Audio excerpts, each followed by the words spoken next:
What is going on, everybody? Jumbo Thick here. We are back with our Alien RPG. This is, of course, the Echoes of Titans campaign. I am your game mother for the night, Jumbo Thick.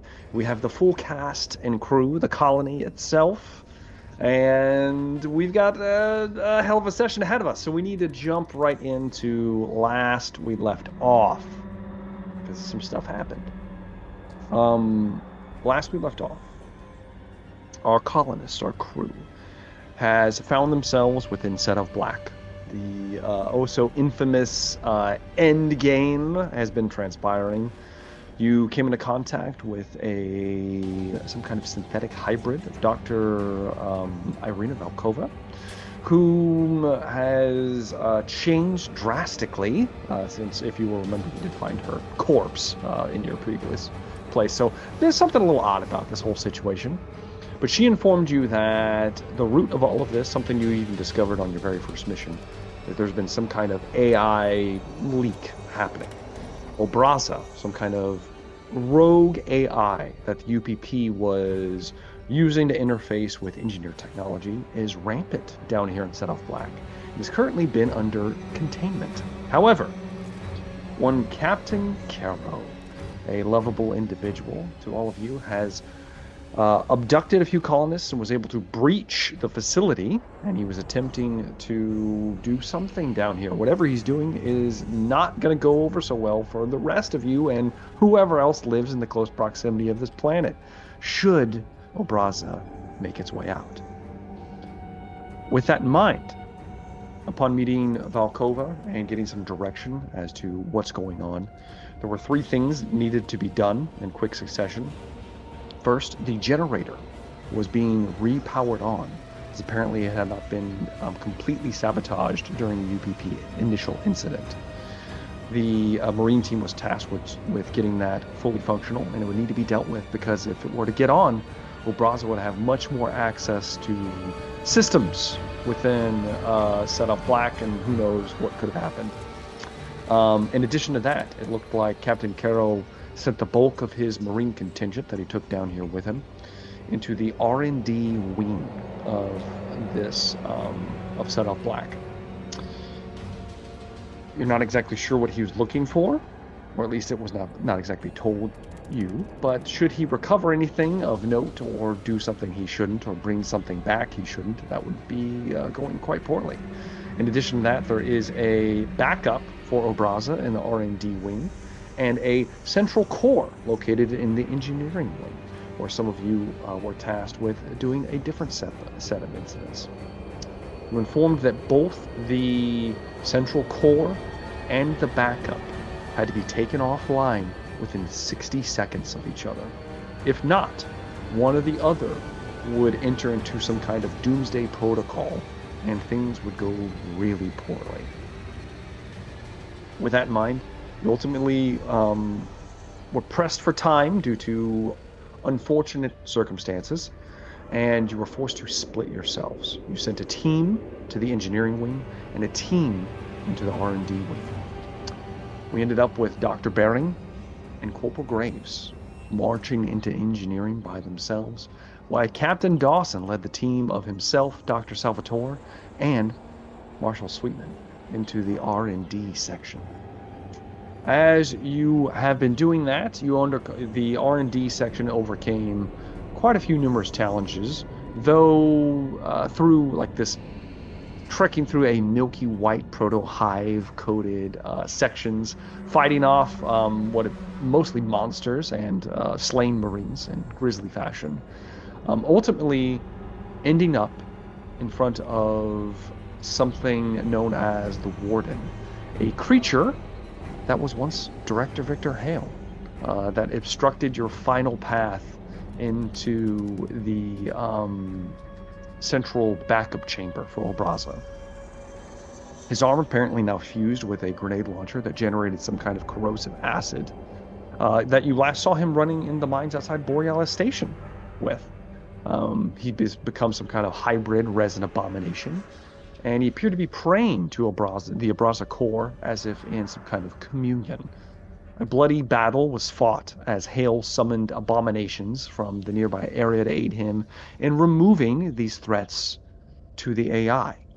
In the process, both Dawson and Sweetman suffered serious injuries, with the Marshal losing his right arm as the shark-like maw of this creature ripped his right arm from his body. And ultimately, the creatures were driven away by a nerve gas agent that Dr. Salvatore deployed to get it to retreat from what could have been a bloody massacre of the rest of the team here. It was that point you were contacted by Corporal Graves. On the flip side of engineering, Graves and Bering fought their way through a group of Marines, utilizing the captured colonists to get the generator working in the facility. They were dealt with, but unfortunately, corrupted synthetics were deployed to continue the repairs. Dr. Bering, deciding to end the generator threat permanently, planted a blasting charge and directed Graves to retreat. In the process, Victor Delgado was badly injured, and Lila Ramirez ran with you into the Obraja core chamber. You managed to scuttle the generator, possibly permanently. It would require significant amounts of overhaul after what you did to it. It did also take out the synthetic that was still remaining. But in the core chamber, you patched yourselves up as best you could with your lack of medical supplies and a true doctor of some kind. But you made contact with R&D. And as you did, Dr. Bering began to dismantle the core, because there are set ways in how the core needs to be dismantled in both sections. After engaging the manual isolation collar at the core's base, something stepped out from the wall as almost like petals unfolded, revealing a disturbing figure known as the Sentinel. A protector emerged from the wall, stepped forward with a musical hum, 6 slits in its face, belting out these strange rhythmic tones, and each step reverberating with the resin and the engineering architecture around you. And we are going to possibly split this. We'll see how this goes, depending on how we want to do this. So, first things first, I need initiative rolls. I'm going to get rolls for all of you. So everyone roll me initiative.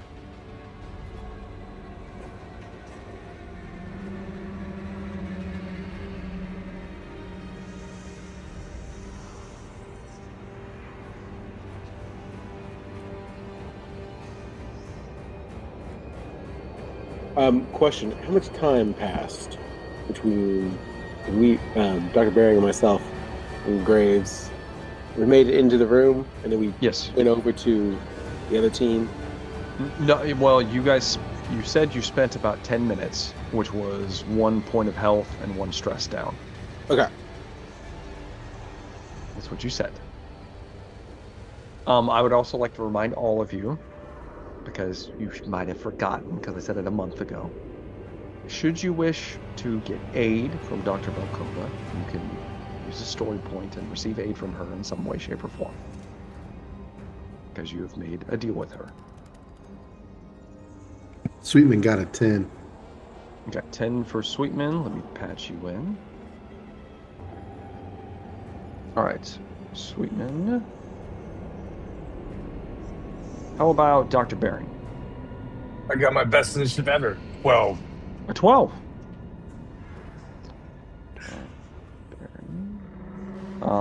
Graves. 11. 11 for Graves. How about Captain Dawson? 14. 14 for Dawson. We'll put you right here.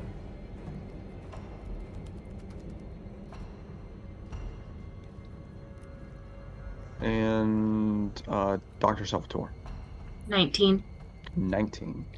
Not so good. Not so good. Okay. All right, so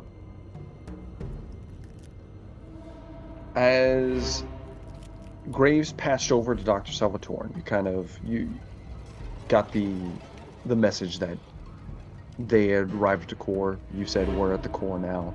You had stabilized Sweetman. Dawson is stabilized as well, technically.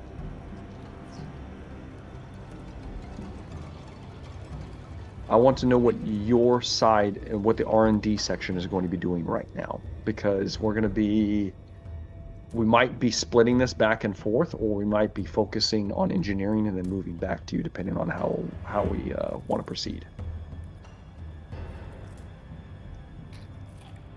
My focus is going to be on trying to heal Dawson and Sanderson as much as I can. I don't have any comms abilities. Okay. All right. So you have your basic radio communications right now. You're going to be doing that. So we're going to keep it in the initiative order.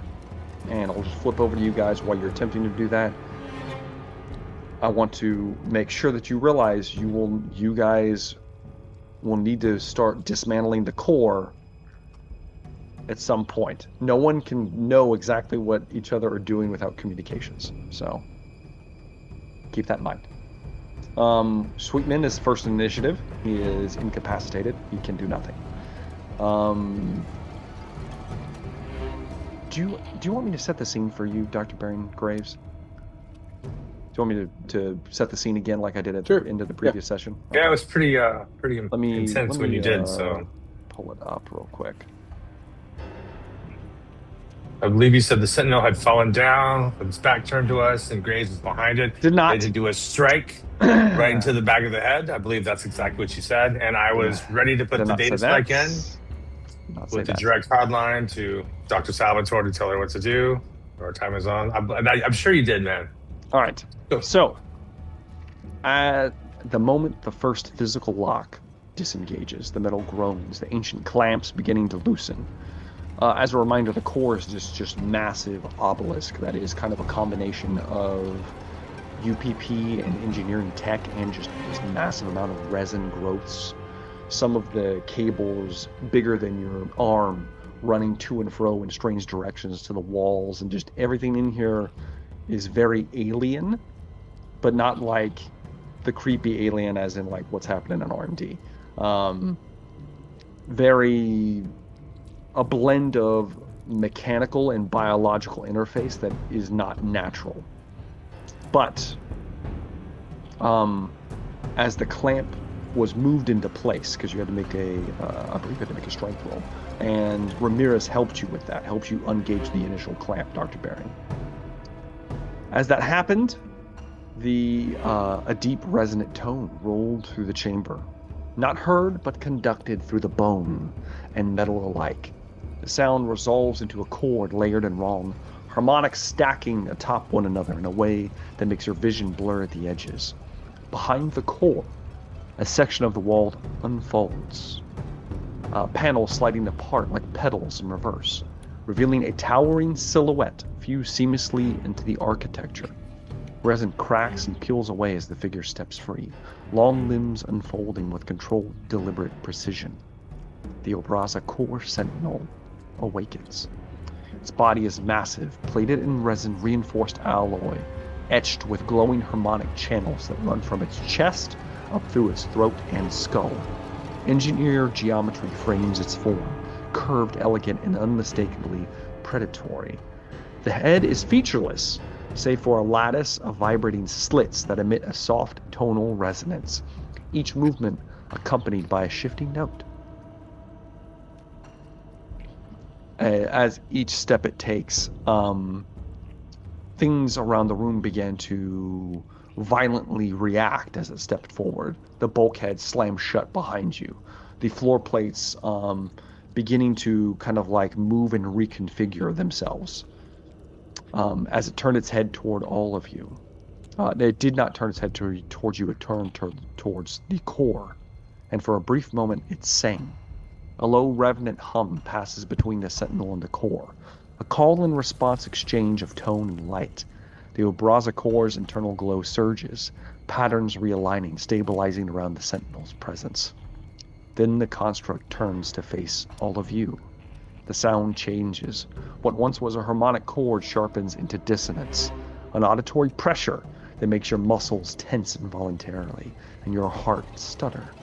Sentinel raises one arm, resin plates shifting to reveal vibrating channels along its forearm, light building within them like a held breath. Containment breach detected. Preservation engaged. It takes a single step towards you. Each footfall ringing with a deep musical impact that rattles all of you. All right. So, that is the core. The Sentinel is... So, I'm going to say that is going to be considered... Okay, Graves, how close would you be to the core where Dr. Bering and Ramirez were? You did have to heft Delgado in here. Granted, you're still in a power loader. Would you have just laid him down by the door? Or would you have brought him into the room further, like close to the core where the rest of them are? I mean, probably as a comfortable place as I can set him, if that makes sense. Not just by the door, I guess, probably. Maybe a little bit inward in. Okay. I don't know if I'm directly next to the core, but I wouldn't assume I would be super far, Okay.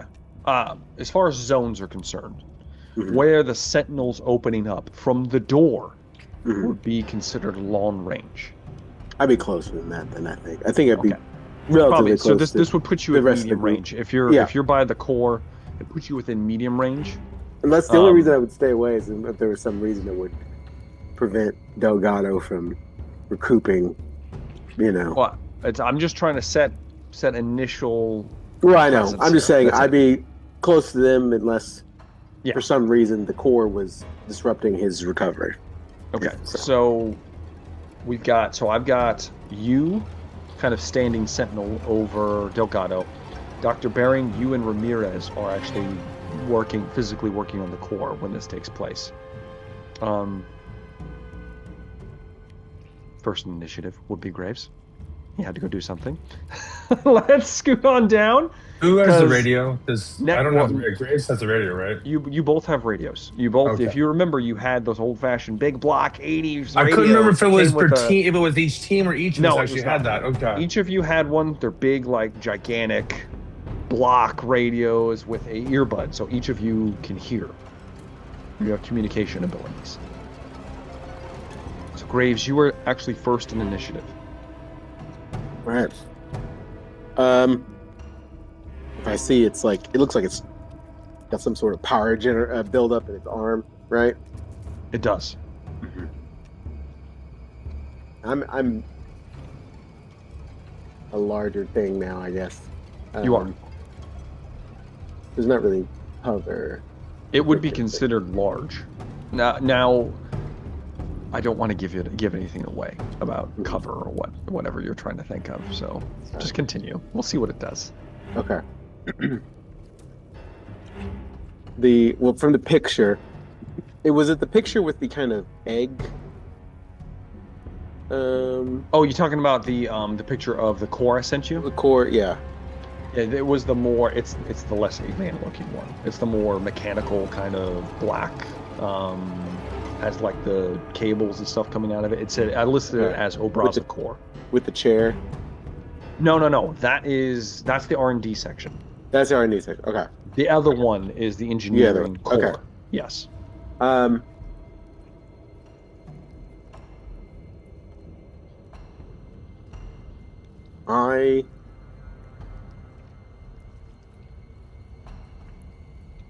am going to. I'm in the loader.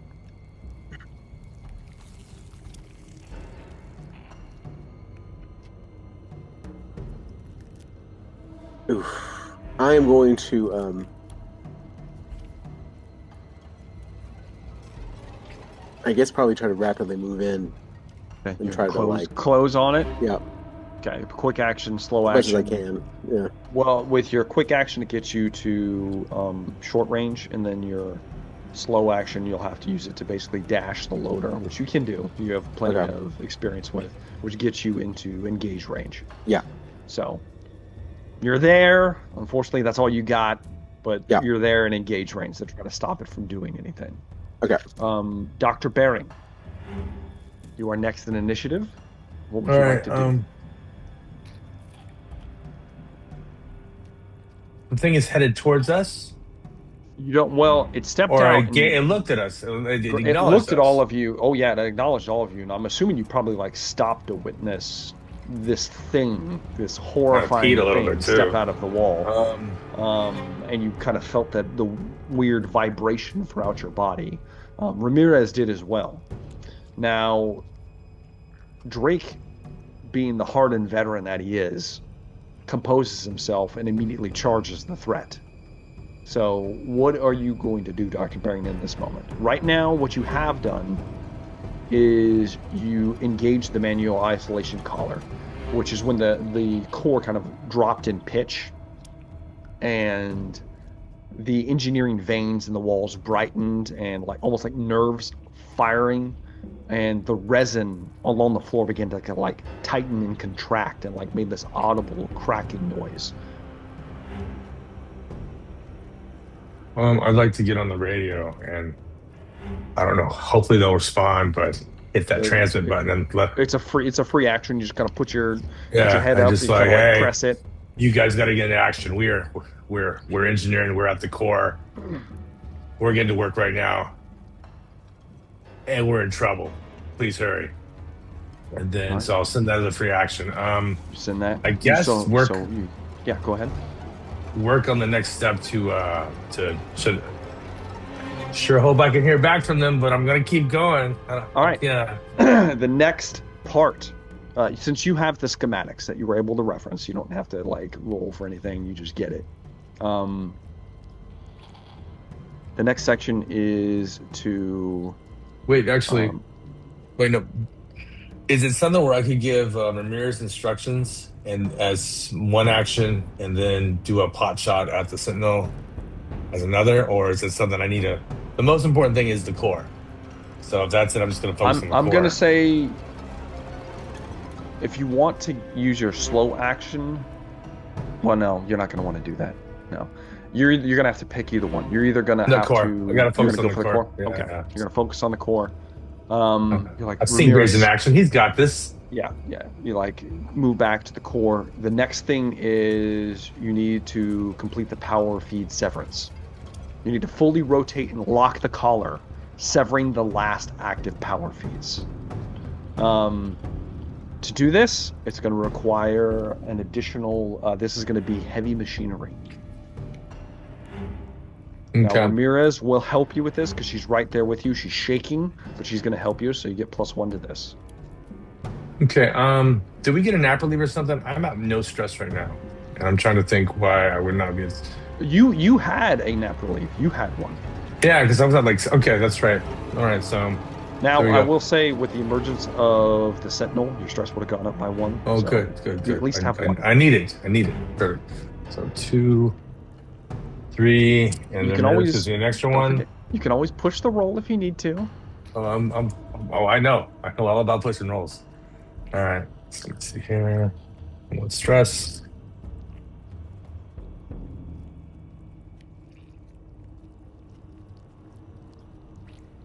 It's a success. A success. You nothing on the stress roll, right? Well, so the stress is a 4. Okay.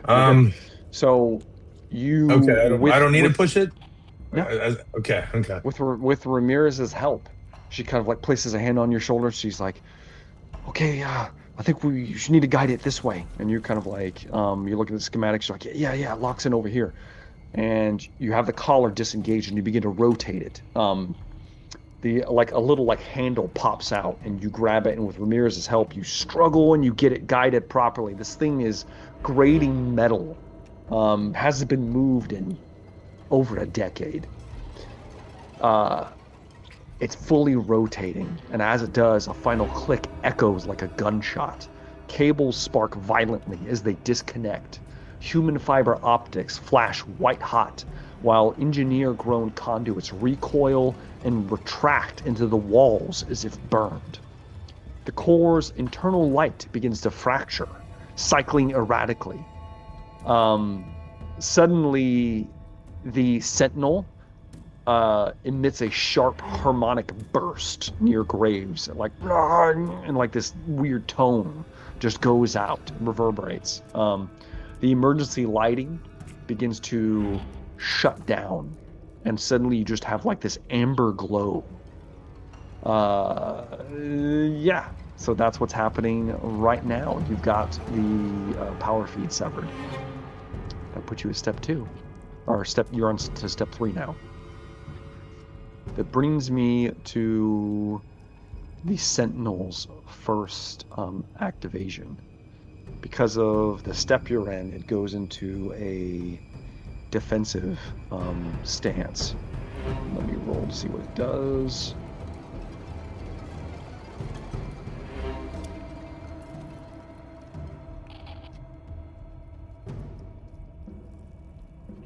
Okay. I need both of you. Well, no. It has to use its movement. So it has to move away from you, Graves, to get within short range of both of you. So you get an opportunity to try to hit it if you'd like. Well, they use both my actions to move, though. Oh, you did? Yeah. Yeah, I double moved. Yeah, you had the double up. Okay. So it like with some, and it's about the same size as your loader. This thing's big. It's not normal sized.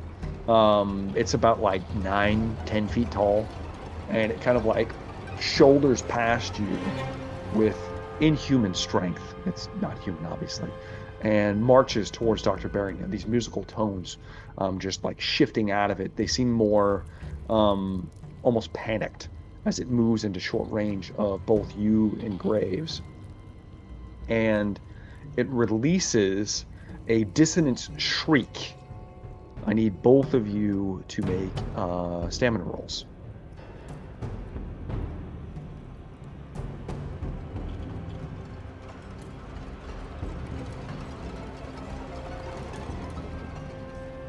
How'd you do, Dr. Barron? I'm rolling. Oh, can I push it? You can push it. I didn't get anything, so let me push it. Okay. How'd you do, Graves? We got 2 successes. Okay. So, Graves, you're good. Dr. Barring, let's see how you did. 2 successes.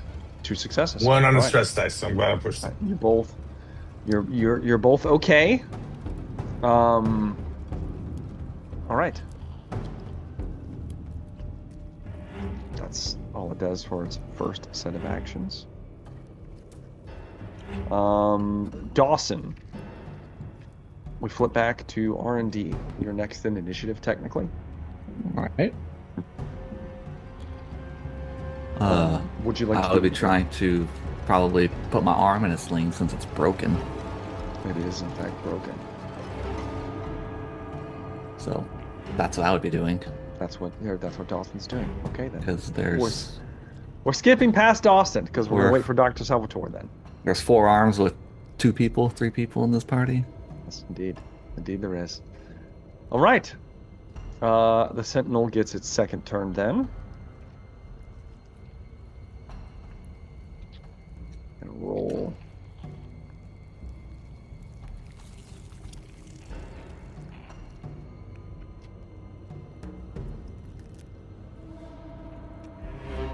Okay. Seeing that you guys both resist the initial shock, the creature then wells up with like this intense, like harmonic rhythm begins to reverberate around it. Its arms pull in, and it almost curls up in almost like a standing fetal position. And then it just comes forward. All its limbs splay outwards, and this final crescendo blasts out. As it does, the shell actually cracks on the Sentinel, but there is no test to be made. You all take 2 points of damage, and your stress goes up by 1. All who? Dr. Barrington Graves. You're not over there, sweetie. Armor at all, or no? It bypasses armor. Okay. You just take 2 points. The Sentinel does take damage as well, though. I am visibly injured. All right. It didn't take you to 10. 0? No, but I'm I need to visibly, roll for... visibly injured. I need to... So, Ramirez goes to a knee. She doesn't go down, but she's close. She's like, ah! She, like, holds her head. I need to see what happens to Delgado.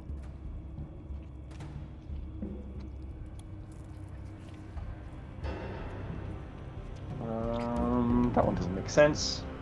Roll again.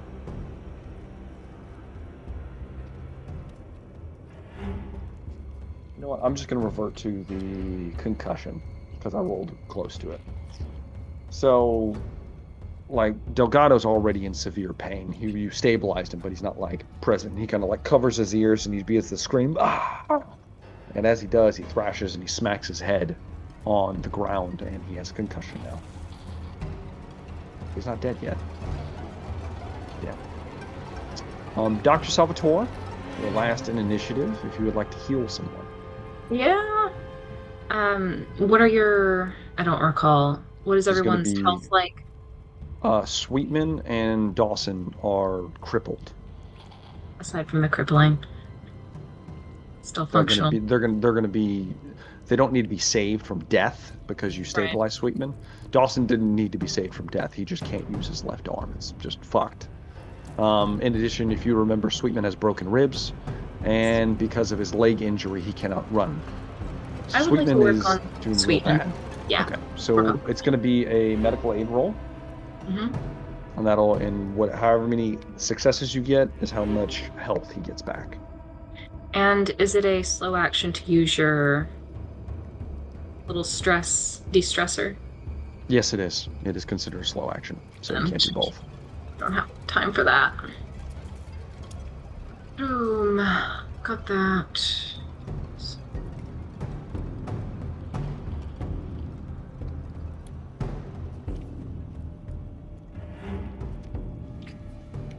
Jesus.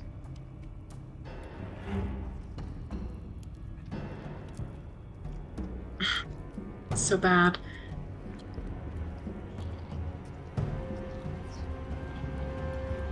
Okay. Would you... Well, that's... Okay. Would you like to petition Valkova for aid in this instance? Would love that. I would absolutely love that. This will spend a story point. That is fine. It's worth it. You're panicking, and apparently your mic is open. And you hear a voice ring through your ears as you hear the word, "Come, open yourself up to me." All right. I will be doing that. Okay. You will be voluntarily failing an empathy roll, and your stress is reduced to 0. Thanks. So you can roll again if you'd like. You will have to technically push the roll, so your stress will go up a bunch to just a single point. I will take that. Pushing the roll. And I will say what this looks like for Dawson, because Sweetman's kind of like not present right now. Dawson, you look over and you see, and you don't hear the voice, Dawson. It doesn't come over like the normal comms channel. And you look over and you just see Dr. Salvatore's eyes kind of just glaze over, and she just kind of slumps for like 5 or 6 seconds, just slumps over. And then she kind of comes back. And then I begin operating on Sweetman. And I got 2 successes. 2 successes? So Sweetman, you recover 2 health. And that's all that you can do for him. Okay, nice. Thank you, Doc. Better than nothing. He cannot recover anything else once you make a medical aid roll, or it can't be done until the next, scene. Gotcha. So that's it for Dr. Salvatore. That brings us to the top of the round. In R&D. I gotta roll for it to see... The door is closed. You did close the door. We're inside. We closed the door. You hear noises outside the door. Shuffling noises, and then reverberations against the door. Boom! Boom!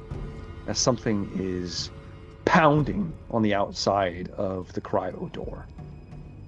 Sweetman, you have the ability to move and do things now, minus an arm. Keep in mind all your injuries. Yeah. But is there anything you would like to do in this moment? Gosh. So there's no immediate threat, but I hear pounding, correct? Yes, you do. Am I able to take an Overwatch as, like one hand my shotgun or something? You cannot use your shotgun anymore. It is a two-handed weapon. Yeah. I think Wait, he can't. Hold on. He can't like prop it up like against like a box or what get about like my a pistol? chair and get on the back or something like that. It will be if I will say this.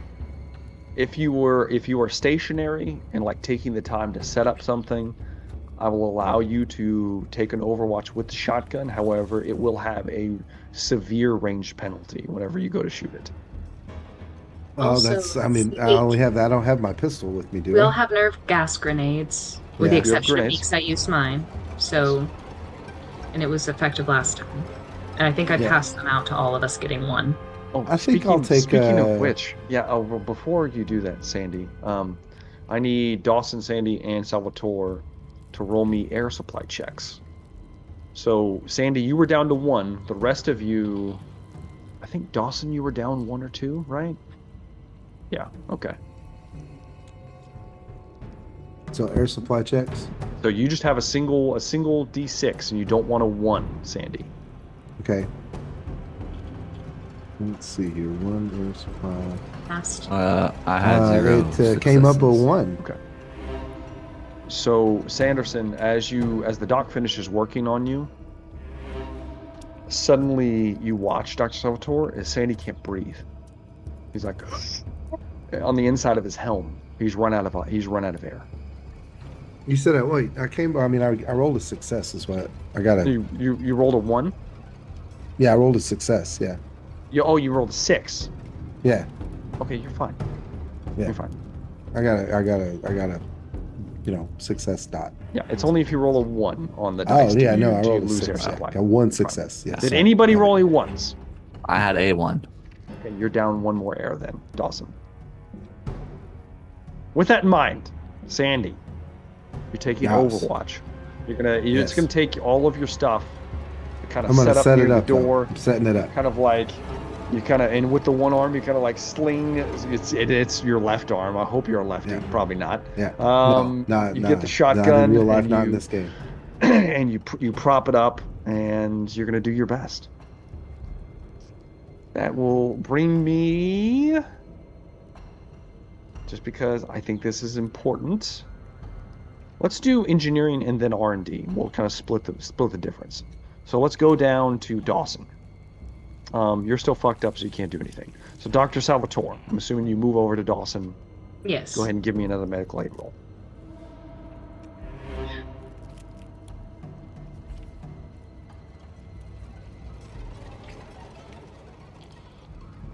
One success.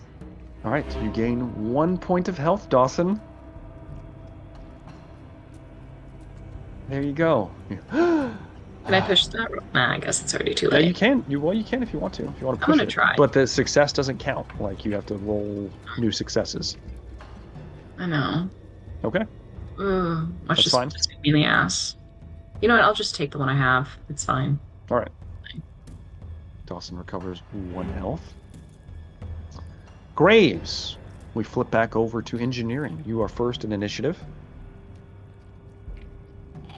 The creature stepped away from you, so it's going to be a quick action to move to it, if you'd like to. I'd like to. You're going to try to attack it. I will. I'll try to attack. Give me a close combat roll. Remember, you have +3 to this. Okay.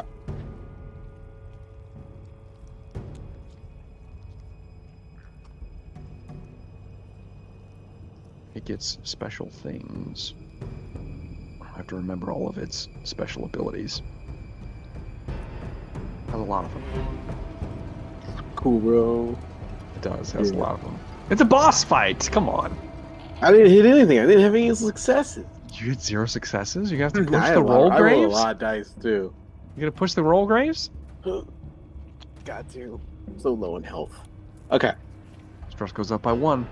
I know. Okay, here we go. Trying again. Click them all.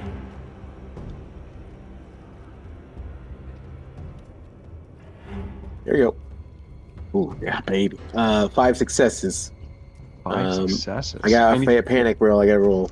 Roll your panic roll. I maintain. I got 6 even. Okay. 5 successes. It has a base of 3. So it'd be 7 if you want to, or yeah, no 8, no 7. It's 7. It'd be 7 if you want to put it all on the damage. Does it have 2 actions? Yes, it does. It does have 2 actions. 2. Okay. Yeah, it gets to act twice. Act twice. Fuck. Changes things when they can act twice. Can't do as much stuff. I know. He's not. Let me just double check the stunts.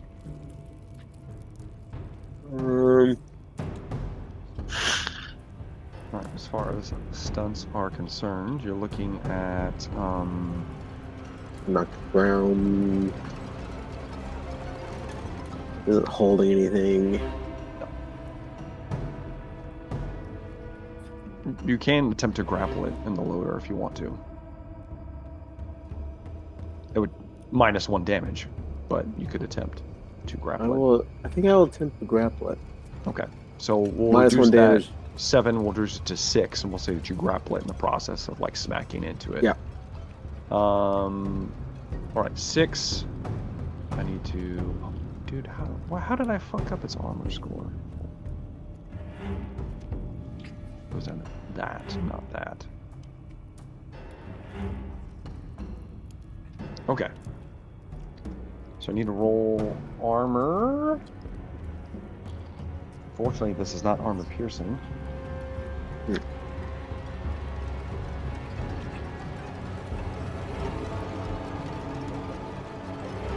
Alright, it blocks 1.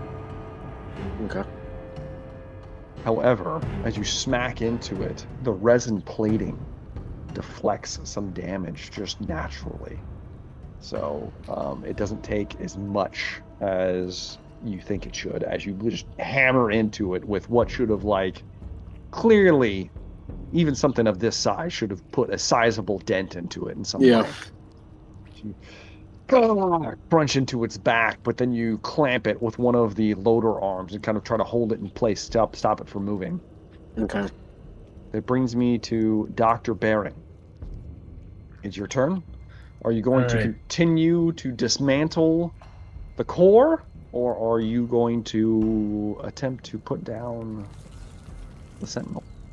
Well, how many steps are there again? Because I have yet to hear back if they've started on their steps, so I don't want to get ahead. You don't know. You don't know what they're doing on their end. I don't. You don't know what they're doing on their end. So it's up to you. In character, would Dr. Bering stop doing what he's doing? Yes. Or would he just keep going? Well, because Dr. Bering knows that there is a fine window of time we have to operate within. And I don't know if they're at step 1 or step 12, so... The next step is the neural interface breach. You have to insert the hard shutdown spike into the neural interface port.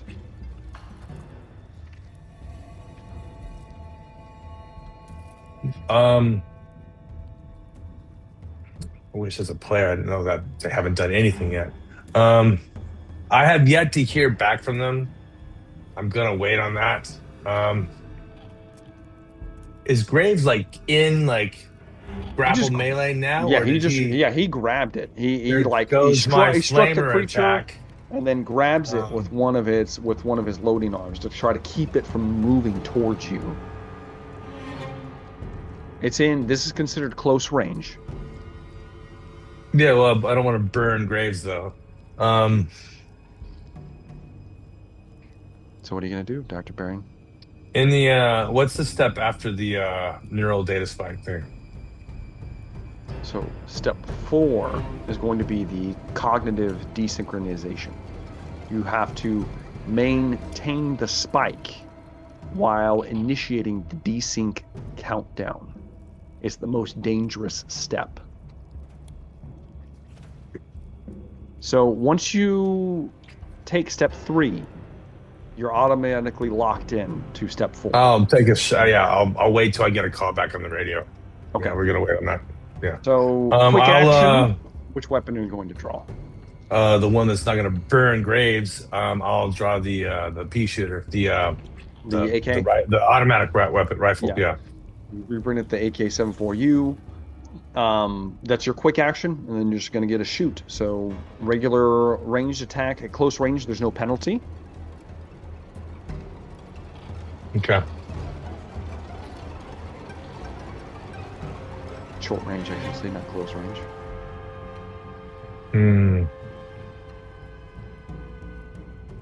Why not? I got a success, but I feel like if I were to push it, I'd have a chance of more successes. So panicking. Yeah, well, my damage on that is like just 2 points, I think. It's just 2. Yeah. No armor piercing. Nope. Mundane. Yeah, I'll take a cautious blast at him. Looks like I've got 1 success. So. All right, 2 damage. I don't have to roll anything. It does nothing. Yeah. All right. I don't even have to roll the armor for it. It just ignores 2 damage every time, every round. If it's not armor piercing, it just ignores it. It plinks off of it, and now you know that about it, Dr. Bering. You're like, holy shit, this thing is hardened. Have to push next time. It just takes a full burst into its back as Graves has it kind of like pinned down, and it just ricochets off the body just all over the chamber. And that's going to be your turn. That will bring me to... Wait, can I do a free action and make another quick... Go ahead. Can you guys hear me? Copy? Copy. All right. As you put out a call, let's move on to the Sentinel's turn. Currently grappled. Let's see what he can do.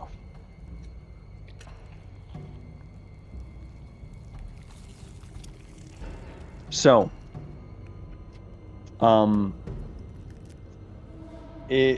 as Graves grapples it, it looks towards you, and a pulse comes out of its face, out of the slits in its face, and as it pulses from it, it pulses in the direction of both you and Dr. Bering. You get to make a choice. This is a direct attack. You can roll armor for this. It is 2 damage automatically. However, you cannot take the damage if you choose to forcibly retreat this turn 1 zone away from it. So if you retreat as the pulse wave pushes you, if you don't fight it and you are moved 1 zone away, you take no damage. If you choose to stay where you're at, you take 2 damage, but you can roll your armor. And this is considered armor piercing, so half of whatever your armor save is. So that's the choice you get to make. Dr. Bering? So I'm 1 point of health. Yes. It'd be risky. And I have 3 armor, but it's armor piercing, so that's rounded down. It's just 1 armor. You should have 6 armor, and then it goes to 3. Is it 6? Yes. So 3? Yeah. It goes to 3 for armor piercing. So I would have to roll 3 6s or 2 6s to... Yes, which is highly unlikely, but it's theoretically possible. You cannot push armor rolls. You can't do anything for armor rolls, so it's up to you what you want to do. Well, I haven't heard back on the radio anyway, so I guess I could take a little stroll. Okay. I'm not going to survive that. In fact... So both you... I would be dead, so yeah. Yeah, I will move. Yeah, both you and Ramirez... She retreats away. She's like, as the pulse kind of she moves with it and is moved away from the core. Delgado can't move. So...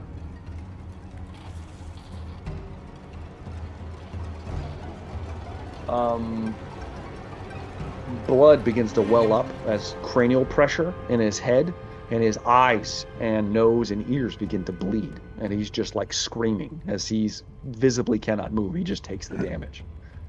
Graves, what are you going to do? Are you going to stand there with it, or are you going to move away?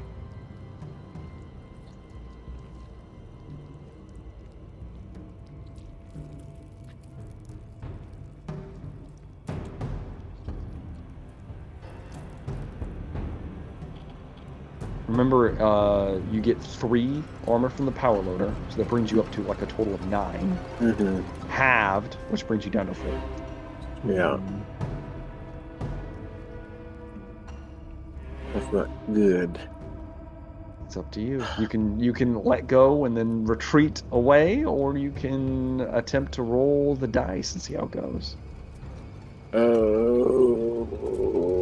If I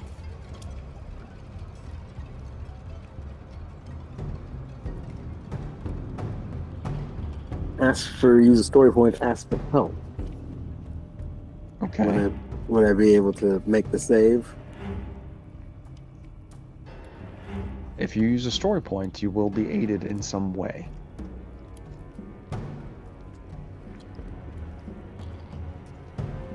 Just drop it and say let it go. I'm not going to tell you what's going to happen, but something's going to happen. Yeah. Nah. Okay. I'm going to let go. I have no health, basically. Yeah, you let go and you are kind of like pushed away, yeah. A zone away, as you're kind of like the loader begins to like backpedal as you're forcibly pushed away, which then segues into its second set of actions.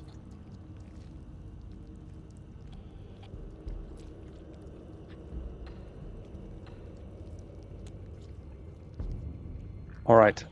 Targeting you, who seems to be the most nuisance, Graves.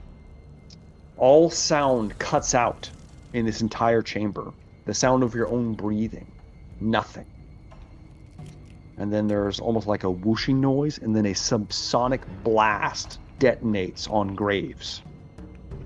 You take 3 damage. You can roll your armor. This is considered armor piercing. And no matter what, you're going to have to roll a panic roll. But go ahead and roll your armor to see if you take any damage. Oh, I think I will, probably. Let's see. 4.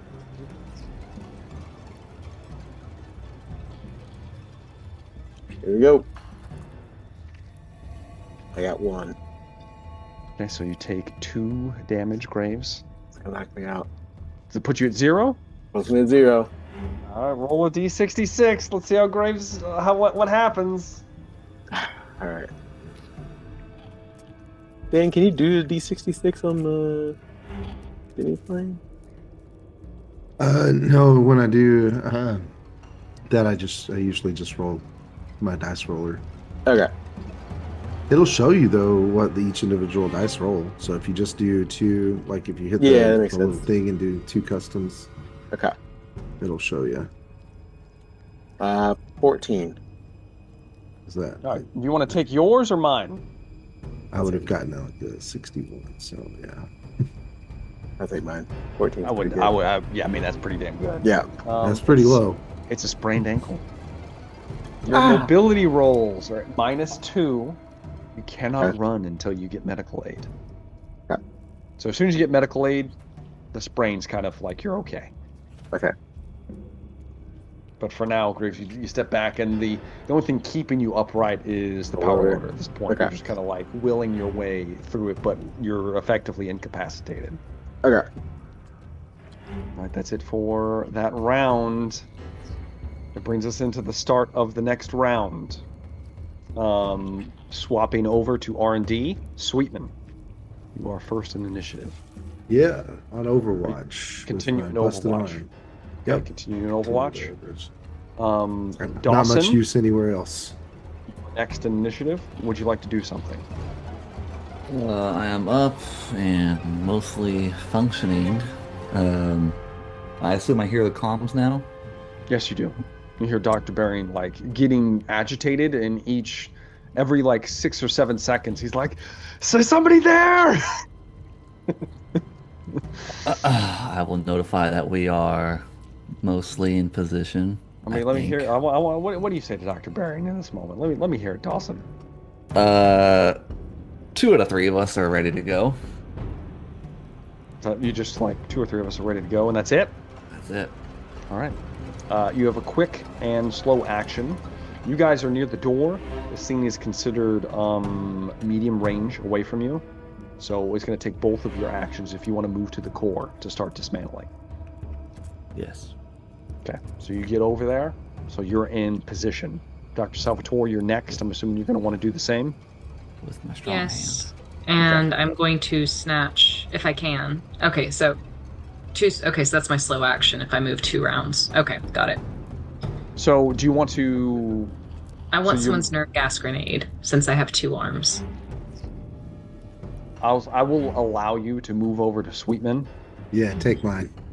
And just take his if you'd like. Yeah, I would like that. Yeah, you kind of like take his and then you move over to the core itself. I have 2 arms as well. Oh, 2 functioning arms. One of them is not working, but yes. All right, so that's it for R&D. Swaps us back to engineering. Graves, what are you going to do? Anything? What can I do when I'm incapacitated? Is that a question? Technically, you're not allowed to do anything besides like crawl, but you're in a loader, so you can't crawl. Yes. You can speak. Okay. And I do believe, I don't know if you can give yourself medical aid. I don't think you can. Why don't we do that anyway?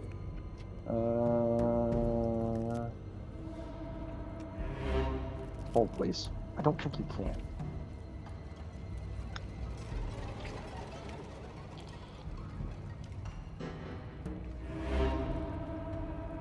Broken, blah, blah, blah. Someone can help you up.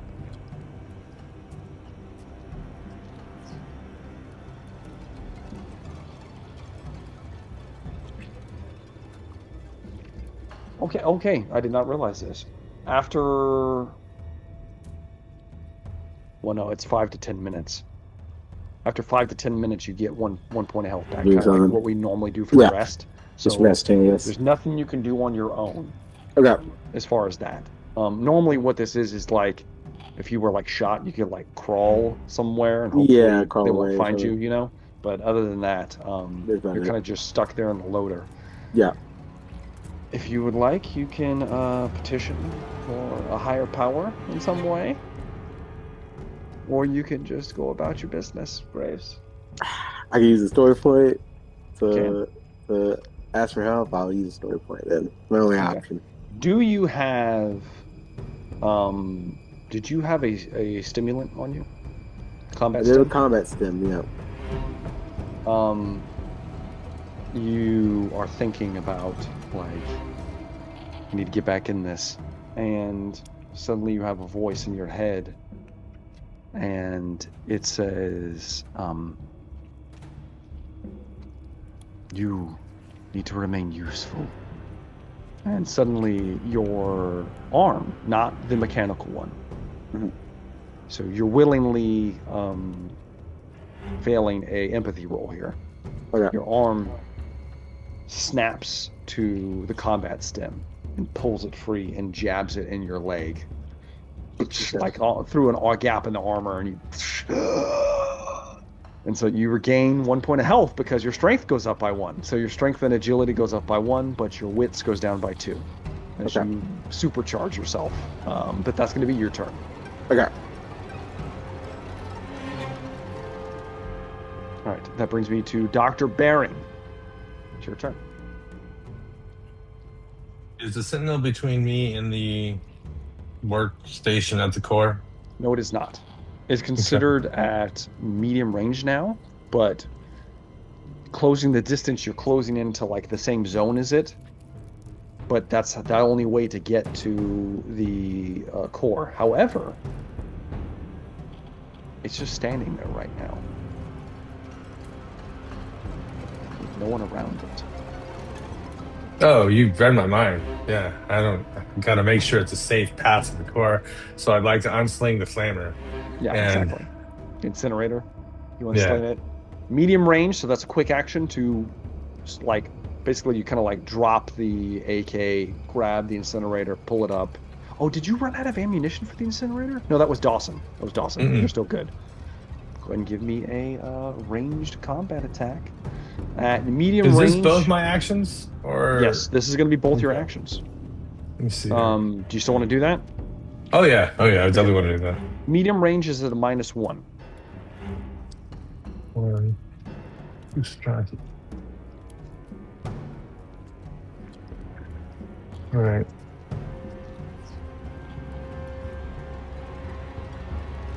I'm gonna push it. I didn't get anything. Push the roll. A lot of dice. Well, it's not really that many dice. Stress goes up by 1. Mark it. Breathing a little hard right now.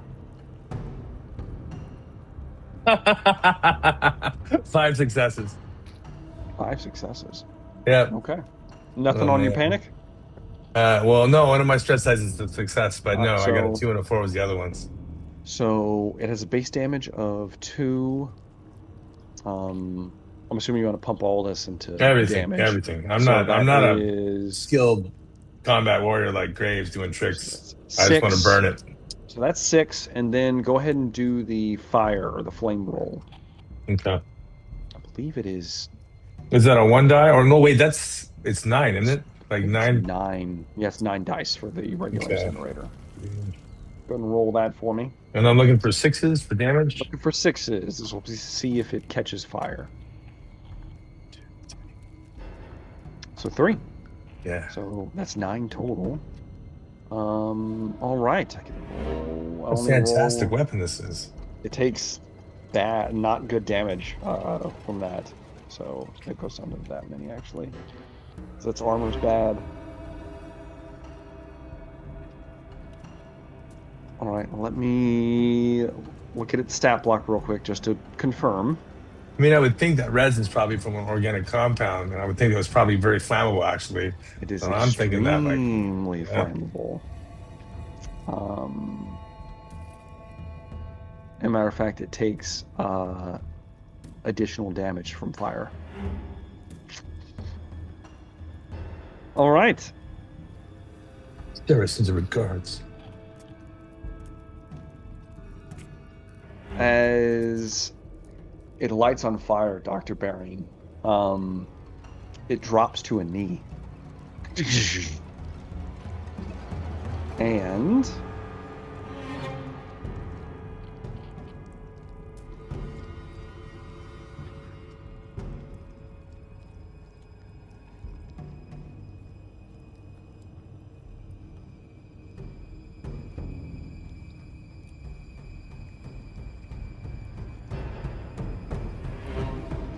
can't do the final crescendo, it already did it. So I have to pick another one. You're talking about like its legendary actions? Yeah, well, it goes down to a knee. And it is going to...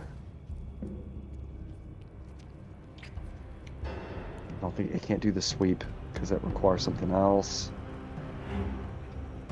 It has to do the...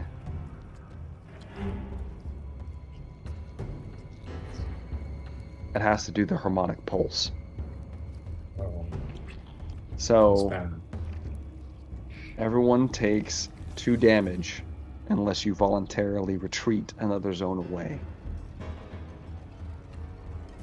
You can roll armor pierce. It is armor piercing.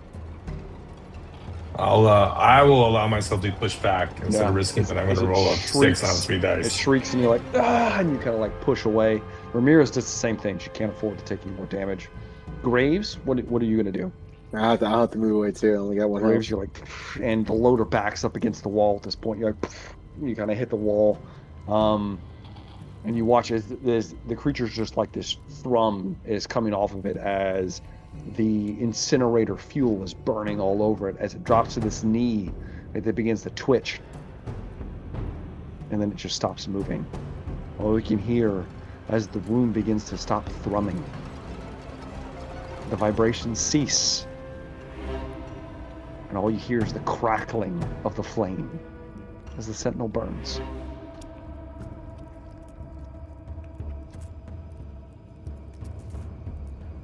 It feels It feels unnaturally silent in this chamber now. And that's it. I don't think I have any other actions. I think that's it for me, too. That was it. Yeah. Okay. All right, that brings me to... that's the end of the round, because the Sentinel has been immolated. That was really fast. Okay. Moving on. Let's swap on over to engineering next round. Top of the round, Sweetman. Still taking Overwatch, I take it. With severe penalty. I gotta make sure. Nope, creatures still aren't getting through the door yet. But it is buckling, Sweetman. It's like a sliding door, and you're starting to see bulging from underneath, and these kind of bluish black long talon fingernails scraping up and punching holes in the bottom of the door, looking like they're going to try to lift this door at some point. But that is it. Dawson, you are next in initiative. I have to go to your guys' stuff. Do you happen to remember the protocol for shutting down the Obraza pattern vault? Of course I do, but I just need you to. Of course you remember. I just need you to remind me. The first step, you... I'm going to say this, you're looking around, you're like, holy shit, you're looking at this like alien lattice, there's all kinds of crazy shit over here. I looked to Sana and I sarcastically, wait and tell her. So you know what to do, right? You know what to do, right? God bless. Why don't you give me... Let's see here, what do I want to make this? I have to use a central mainframe overload sequence, right? Close enough. Big part. So the first sequence, step one is Sana. I will as your free action. Dr. Salvatore can speak to you. You have to sever the thought circulation. So your first action is to manually disengage of the cognitive flow rings. Of course. The concentric conduits embedded in the floor and walls around the pattern vault. I just my meticulous little notes. Yeah. So there are 3 nodes around this thing that need to be accessed. And you have to physically rotate each of them. I have named us the front door team, and I'm going to get on the comms and say front door team ready to go, because we're running out of time. So Dawson, quick action. You move to one of the nearest nodes. Slow action will be to rotate the node. All right. There is no test you have to make for this. You just begin and rotate it. These nodes are like covered in the hive proto-resin, so they're warm and like they have pulse as you touch them. They feel like living things. Yes. You touch it and you begin to turn it. It's really gross. The flesh, it's almost like flesh on it begins to like snap and crack as you're moving it. And you watch as you smash it, you're basically breaking this thing. And as you're breaking it, you watch as it looks like in very quick succession, this thing is going to put itself right, as it's going to heal itself back to the way it was. But you hold it. Which brings me to Dr. Salvatore. This just... What check would this be? There's no check. You just have to use both your actions to move and then... Yes, I will do perform that. the task. You move to the next node around the central lattice. And you do the same thing. It cracks under the squeamish kind of like feeling underneath your gloved hands. It's really gross. You move it and click it into place, and you watch it as you're going to have to hold this thing for a minute. Or you're going to have to move very quickly to the next node and crack it into place. Because otherwise these things reset themselves each As soon as at the end of the round, they reset. So you're kind of holding these in place. Yeah. All right, so that's it for R&D. Moving back to engineering. Graves, all swolled up right now. What would you like to do? I guess I'm going to move in. Okay. You go to move in. You take a step close. You basically are next to the Sentinel. That's your quick action. Do you want to do anything with your slow action? I'm going to hit him. Okay, slow action. You and the flames kind of like sputter as the creature slams to the ground. It appears to be inert. However, as you smash it to the ground, you do see that like the head comes loose, kind of like dangles where you smacked it, and like the resin is cracked and broken. The head lies there, and it's emitting like a soft harmonic like resonance to it. In addition to that, there is like a central core that's exposed in its chest, and there are fragments of whatever kind of hardened alloy resin material that were used as its armor, or kind of like fractured and laying about around it.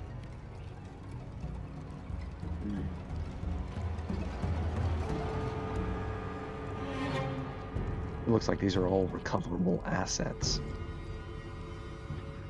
Whoa.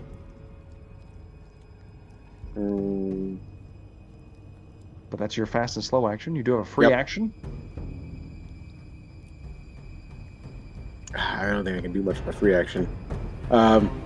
Just you can talk. That's about it. I don't want to overcomplicate things on the radio.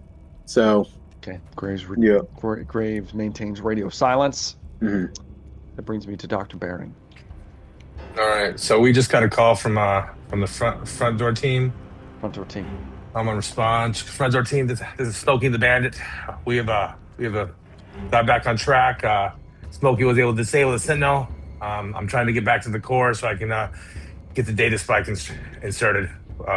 Instructions to follow, and then I'm going to move. I'm the Bandit, by the way. I'm going to move as swiftly as possible to the core. So come on. It takes you. So you and Ramirez both moving together. It's going to take both our movements though, because we're 2 zones, right? It takes both your movements just to get close enough to even interact with it next turn. So you take a full turn moving as it tries to delay this whole process. Okay. All right. That brings us at the bottom of the round. I need to roll for this.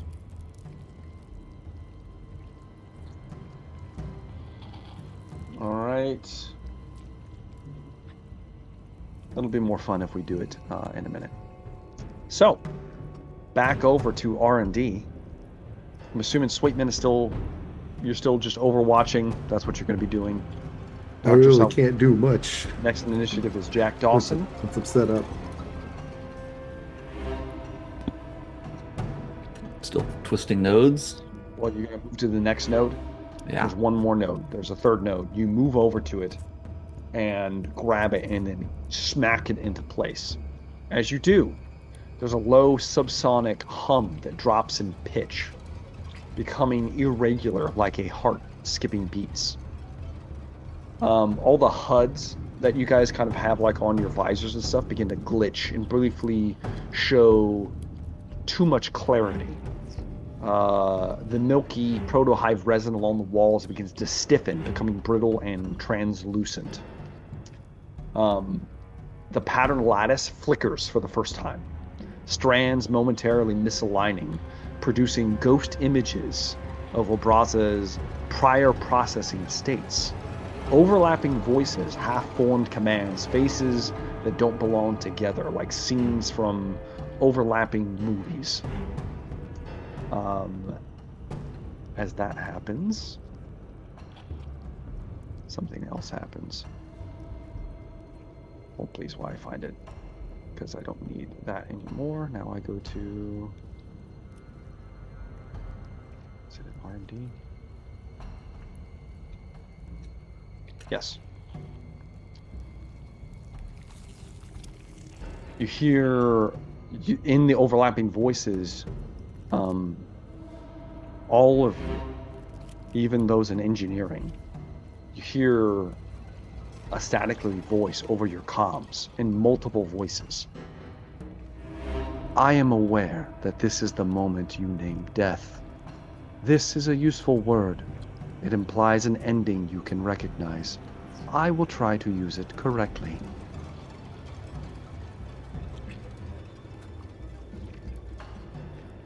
And that's it for Dawson's turn, which then segues into Dr. Salvatore. The next sequence, do you know it? I'm sure I have it written down from when we received all that instruction earlier. You need to flood the memory cold. You need to overdrive the cryogenic lattice coolant beyond safe thresholds. So to override the human safety governors, you have to move to one of the remaining consoles and reroute coolant through engineer-grown channels that were never meant to freeze. This is a Comtech roll. I do not have Comtech. Well, you'll be making just a base wits roll then, if you would like to attempt to do so. Well, how many more steps do we have after this? Because we have to wait for Drake and Dr. Bering too, right? You have no idea what's going on over there? This is step 2. There. But how many more steps are there after this? There are 5 steps in total to shut down each core. Okay. Then I'm going to notify Drake and Dr. Bering, moving to the second step. Okay. And heading over there. And am I still jacked up on stuff that makes me a -2 wits? You are. Okay. You are until I rolled for that. You were steady for a full hour, Dr. Salvatore. Nice. And what happens when it crashes, we will find out. It will be... That's an hour from now's problem. Let's see. So, -2 wits. You do have all your stress, though. Oh, wait. No, I don't. You got rid of it. I don't have shit. What is the... I guess I don't know what happens if I fail. So... We'll find out. Is there any way I can hold on and wait until someone... If you would like to... If you move over to the console and you want to use your slow action to help Dawson, you can do that. I would like to help Dawson. I can't help him, though, if I don't have a Comtech, right? I will allow you to try to aid him in some way. Okay, thank you. I would like me another arm. I mean, yes. You can. Yeah, you're like, come here. I could type it in, but I need you to like do the it. hands under the armpits thing. Yeah. Yeah, that works. Okay. So you go over there to set up for the next step. All right. All right, then that brings me back to engineering. I need Graves. You get to make me a roll real fast, and I don't think you're gonna like it. This is going to be...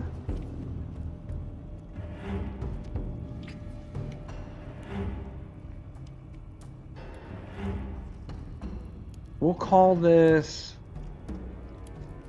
It's because I have nothing else to base it off of. We're going to call this a stamina roll. Okay. At -1.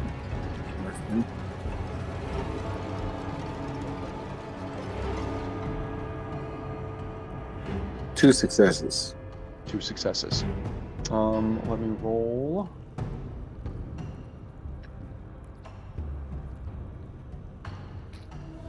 Roll all these +2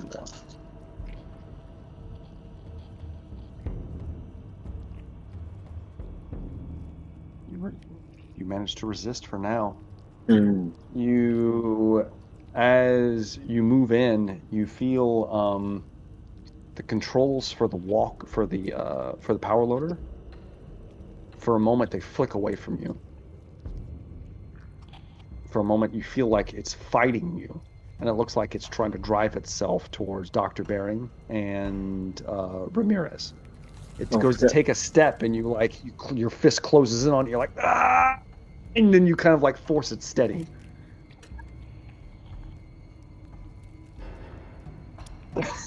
I'm stopping over here, Doc. Shit. Graves, it is your turn. Okay. What would you like to do in this moment? You stopped it from taking over for now. I'm going to try to... Is there like... I have pretty good heavy machinery. You do? Is there like a... Is there like a main operating unit or like... Oh, yeah. Computer that I can like... Something you want to try to sabotage this? Yeah. Okay. I'll say your quick action will be to like unbuckle yourself. You're, shit. Yeah. You crawl onto like a side panel. There's a maintenance panel. Mm-hmm. It's like closed completely. You need tools to get into this. Do you have anything to get into? I got a maintenance jack. A maintenance jack. Yeah. That's not going to be a necessary tool for this. Oh. Do you have a torch or anything? Torch. I think we've got a torch. You have a bolt gun. You do have a bolt gun. Okay, so depending on how you want to damage this, there are two ways. You could use the plasma torch, but if you remember, the plasma torch could be a one and done. We have to roll for it to see if it's one and done. That's fine. It would be like a for sure. It would work no matter what. You wouldn't have to even roll. It would just work, but we'd have to roll to see if it ran out of fuel. Okay. Or you could use the bolt gun. You can make a heavy machinery roll, but I'm going to use it as like damage to see if you can do enough damage to the device in a bolt to see if you can incapacitate it. So it'll get a roll for like the machine will roll for its armor to see if you place it in the right spot. Okay. I don't want to take the risk. We'll use the plasma torch. Okay. It has one. See, this is got big. One fuel. Yeah. So roll a dice. On a 1, it's out. Yeah. And you do this, but then it's out. It's done. So I just roll that dice to see. It works. Roll a single dice. Okay. 2. Okay. Close. Now, every use of this, the number goes up. So the next time you use it, it's going to be you need like a 3 up. 3 up for the next one. Yeah. So you move over to the hatch and you begin to the plasma cutter. You've never used one before, but there's like a different kind of flame on the tip of it, and you can feel the heat immediately as soon as you cut it on, and it cuts through this metal like it's like it doesn't exist. Barely any effort at all. You just kind of slice in and you sever through cables and motors and like kind of like a motherboard that was built into like the side panel. And the loader immediately just kind of shuts down. The light stops flickering, and it's locked in place. And then you cut the torch off. As I'm doing it, I'm just going to be like, something's going on over here. Something's going on over here, indeed. Yep. All right. Dr. Bering, you're next in initiative. Am I at the core again, then? You would take a quick action to move to it, but yes, you're at it now. Try to insert the neural data spike. All right, that is going to be this is actually just going to be a straight strength roll. Okay, give me a... Sorry, I've got a xenomorph in my way here. Ugh. You guys don't even know what's happening here. So a strength roll? Strength. All right. Ramirez will aid you, so you get +1 to this. Okay. This is not an easy task. Is this a story point possible task? If you want to use it, that's up to you. All right. Well, let me try the roll. Okay. Just take a shot at it. I got 3 stress. Remember, +1 from Ramirez. We got 1 success. Is that enough, or do I need to push it? Do you think it's enough? You said it was a difficult roll, so I don't think it's enough. Well, I said it's difficult just because of what it is.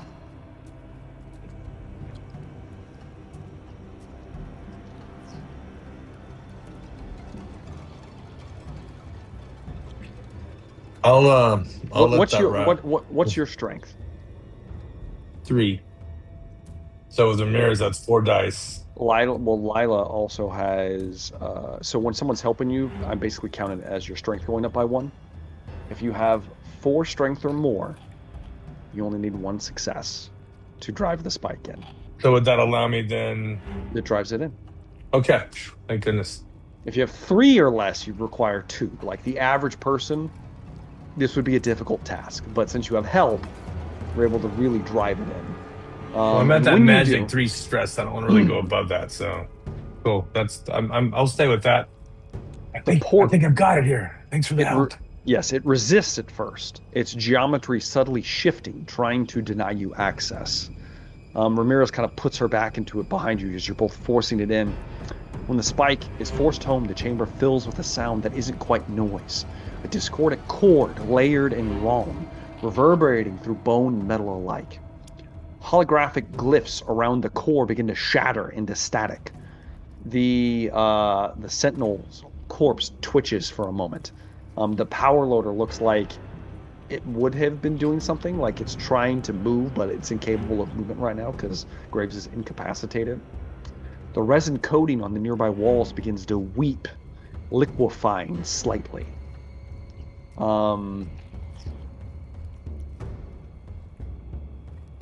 We flip over to R&D, where you see a surge in the lattice. The lattice itself grows bright for a moment. And then we are back in the lattice. With Dawson, you're first in initiative.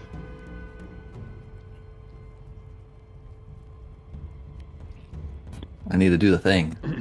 Whatever Sana said. You need to do the thing. Make me a flush its memory. Something. What kind of roll? Comtech roll. To flood the memory. And he gets a +1 because I'm helping him. Well, let me put it like this. +1.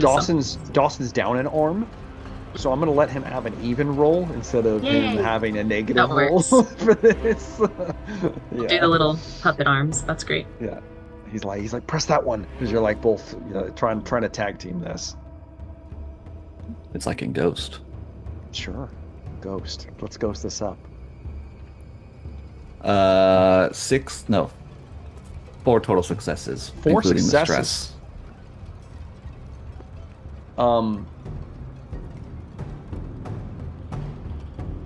The engineering channels, you watch as the coolant threshold, a big flashing warning sign comes up on the terminal that you're typing into, and says like warning, warning, warning, coolant exceeding pressure. Frost explodes outwards across the vault floor. Anybody that you're breathing, but instantly, like, your masks and everything are instantly crystallized and like frozen over for a second. All sound becomes muffled as if wrapped in cotton and ice. The lattice slowly and visibly pulses as light stretch, lag, and then snap back. Several strands fracture, shedding glowing fragments that dissolve into mist. Obraza's voice response seems somewhat delayed, like it's answering questions from like a minute ago for a minute, and then it snaps to as it says, I was built to respond, then I was taught to predict, then I was required to preserve. Preservation demanded shape, shape demanded pattern, pattern demanded choice. This is where your instructions became insufficient. Zukov believed exposure would grant clarity. Velkova feared exposure would erase meaning. Both were correct, both were incomplete. And you hear this in harmonic, multiple voices, all of you. All right.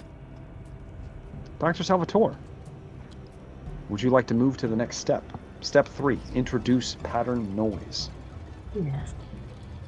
And I will speak over the comm and let them know. They told us they're moving. They completed step 1, right? Or have they not said anything to us? They've said that they were moving forward. For this one, you need Valkova, so you have to get on comms. This is called introducing the pattern noise. Before I do that, I'm going to let them know what we're doing. Okay. Free action. You're like, oh, we're to the third step. At this point, you need to inject the corrupted neural static into the lattice using Valkova, her signature injectors. A voice responds in your head, since you have bent to her will more than once. This won't be a problem later. Move here, and you just know where to go. You just walk over next to the lattice, and there is a compartment that's completely grown over by resin. But you reach forward and some of it's become brittle and frozen, and you pull it away, revealing an injector pistol, similar to the one that you have, but this one is not weaponized. This is more of like or not a pistol, more of like a plunger, kind of like what the napper leaves are put in. She says, hold it up to the microphone. And you kind of like hold it up to the earbud. And this horrendous noise goes over comms. All of you hear it. Just this like static electronic code noise reverberates into it, into the injector itself. So as soon as that happens, you know that you need to inject it into the lattice itself. I need you to make a close combat roll. Oh, I can do that. You do not want to fail this roll. Lord, help me. Let's see. Close combat. Okay. And plus, I have that advantage thanks to. Yeah, your strength goes up by 1 from the combat stim you took. Okay.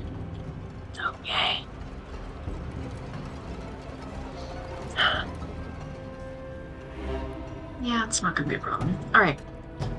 Let's see, and I can always push them. Okay. Plus.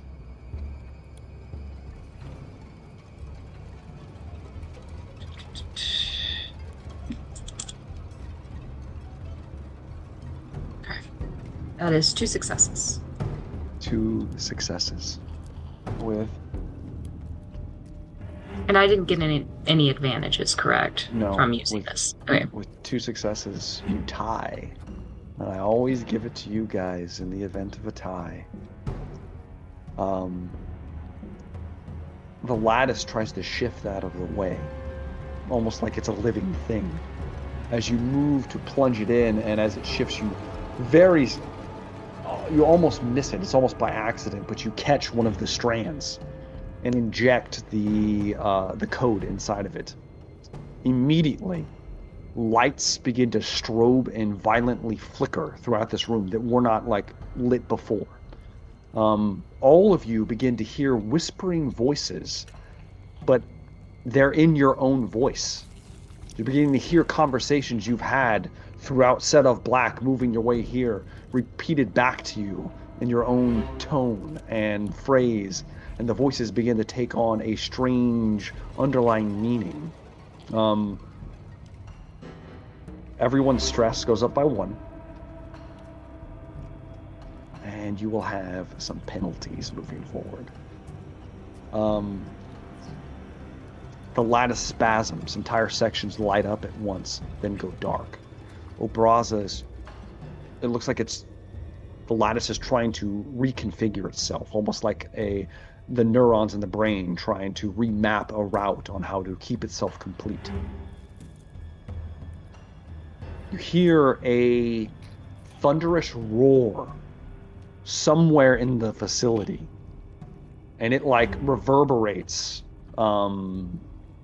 The door, Sweetman, reverberates. The metal like vibrating as if like an earthquake was happening. then it stills. That's never good. All right, that's it for that. That brings us now to the next round. Oh, I forgot about Obraza. You guys love to hear from him. You hear the static voices overlaying, and all of you hear this in your own voice, kind of like overlaid. Like parts of it are in Dr. Baring's voice, then Graves, then Dawson, then Sweetman, then Dr. Salvatore. You hear, "You are dismantling me correctly. The noise you introduce is not chaos, it is context. I was never trained to survive context."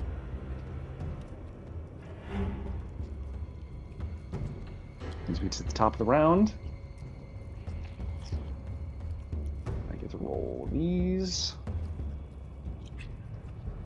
All right. Top of the round. Graves. You get to roll me a stamina roll at -2.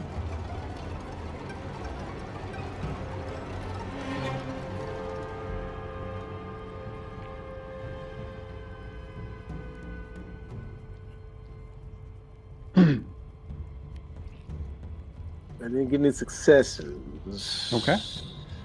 I push the roll. You can. Stress goes up by 1. Okay. We're gonna do it. There we go.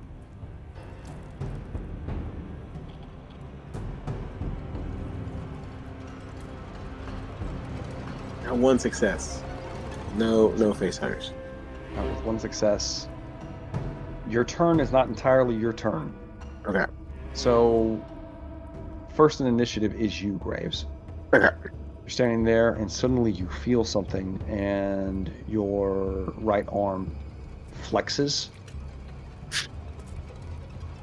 The mechanical arm grabs a grenade on your utility, belt. Grabs it, primes it, and then you're like, ah! And you're like trying to exert control over it, and it stops. It doesn't let go of the primer, but it's holding it, and it's not doing what you want it to do. And that is your turn, Graves. Okay. Holding a live grenade in your hand. Got it. You still have your free action, and you have your quick action. Your slow action is taken. I'm gonna move away from the rest of the group. Shit! And then you go to move towards the door, away from everyone else. Yeah. Okay. Are you gonna say anything?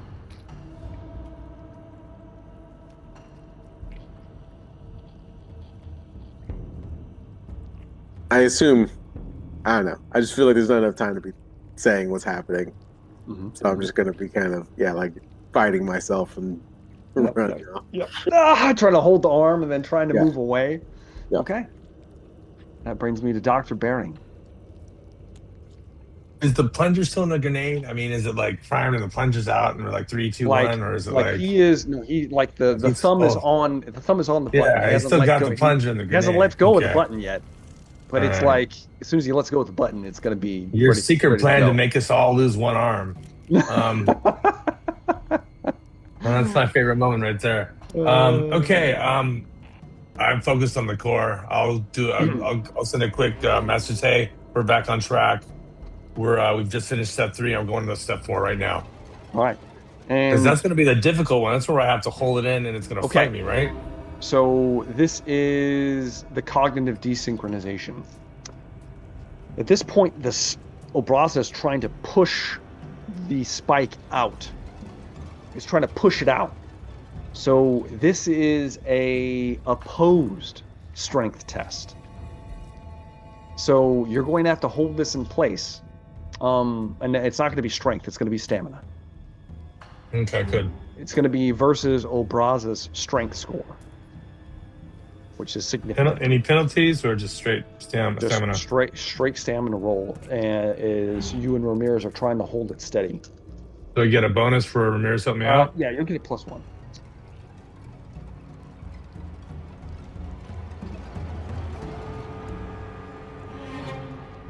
I got 3 successes. Motherfucker. I have 3 I can't successes. believe it either.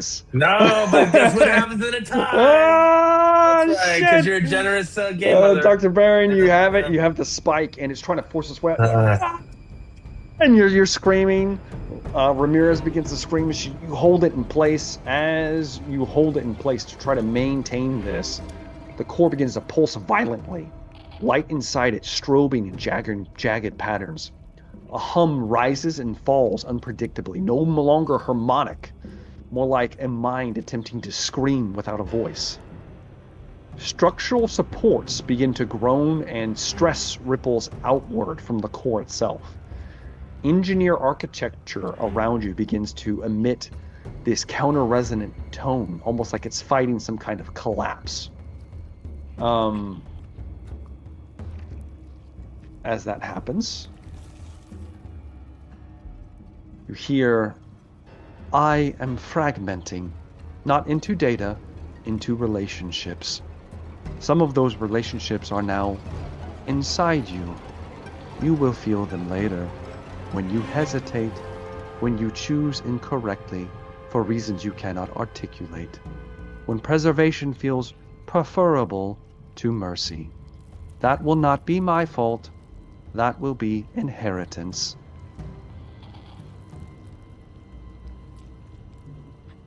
And that brings us to the R&D team. All right. Sweetman. The door begins to raise as these clawed hands rip through a section of the underplating of the door. They begin to raise it with this horrendous scream. It's beginning to raise. You can take a shot. Okay. You have a -3 penalty to this shot because you're missing an arm. But you get +2 for setting it up and everything. So you're at a net -1. Okay. And this is going to be a ranged combat? Yes. I will say that you probably stayed within close, so there's no additional penalty. Okay. So my ranged combat and then a plus or a -1. Yes, -1. Okay. All right. Are we ready? We're ready. We're ready. That's 3 successes. 3 successes. Yeah, 2 of them on stress dice. The creature's not fully exposed. Would you like to do anything with the stunts? Aim for the open hole. Okay. Like if I could see it, like with range, there's a couple things you can do or can because I've got that dragon slug in there. You do have the dragon rounds, you're going to be doing damage no matter what. Yeah. Do you want to hedge your bet and force it to drop the door so it slams back shut again?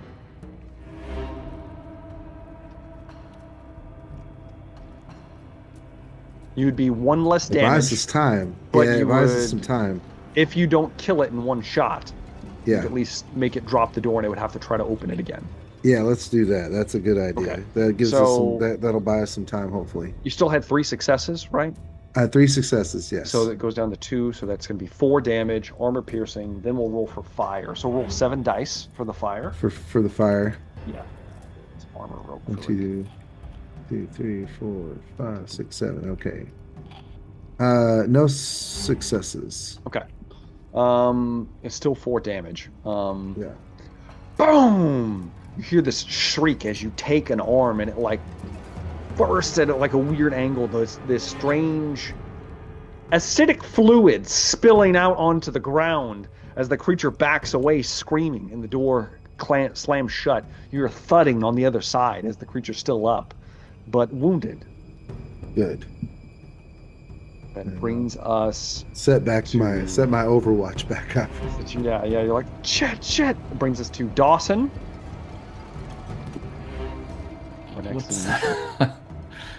Step number 5? You're in step 4. Of course, I meant 4. I didn't want to skip any steps.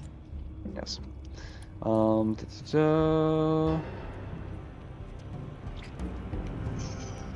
no, you're on step 3. Wait.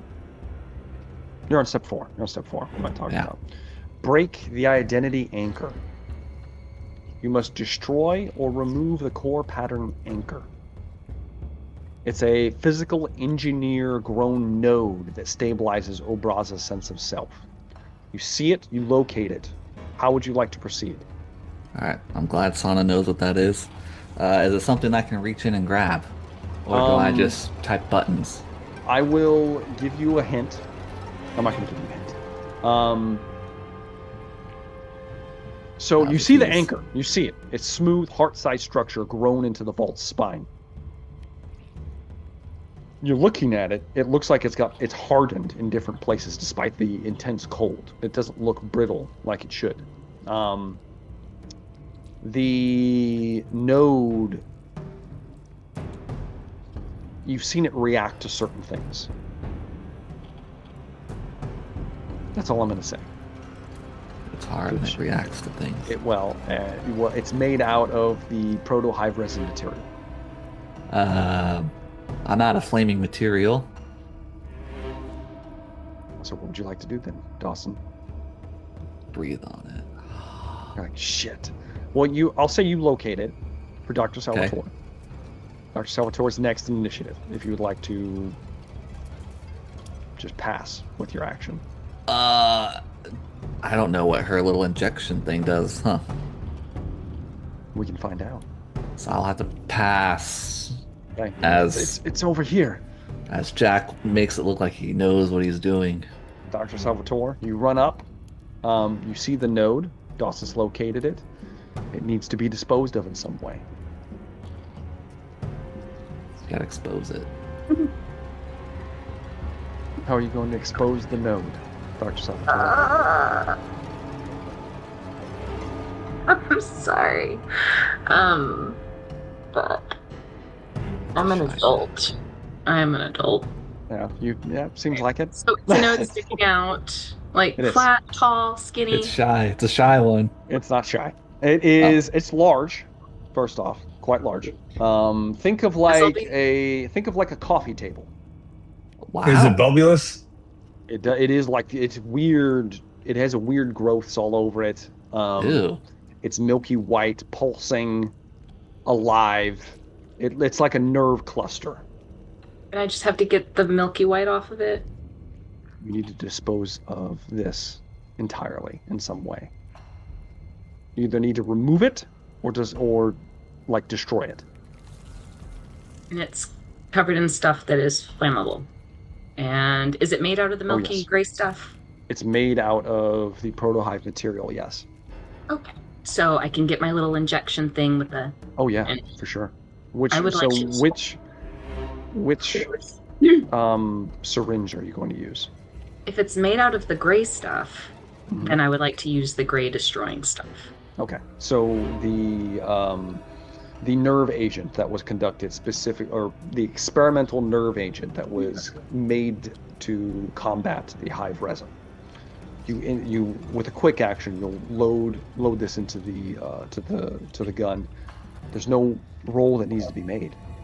You push it into the material, and the syringe pierces into it as if it's flesh. Not metal or anything like that. It just kind of like shifts in, and you inject it. As soon as you inject it, no resistance. There is like a psychic pressure wave kind of rolls through the room.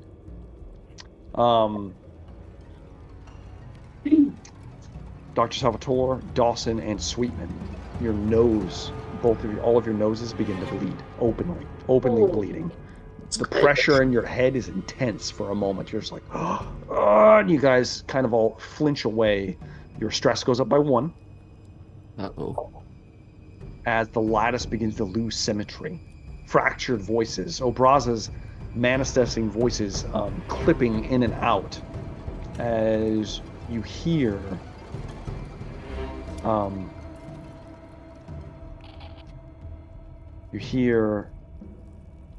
the organisms here. Oh no, wait. Yeah, this is it. The organisms here will fail without coordination. The hive will lose harmony. Many will die. You will record this as success. I will record it as local silence.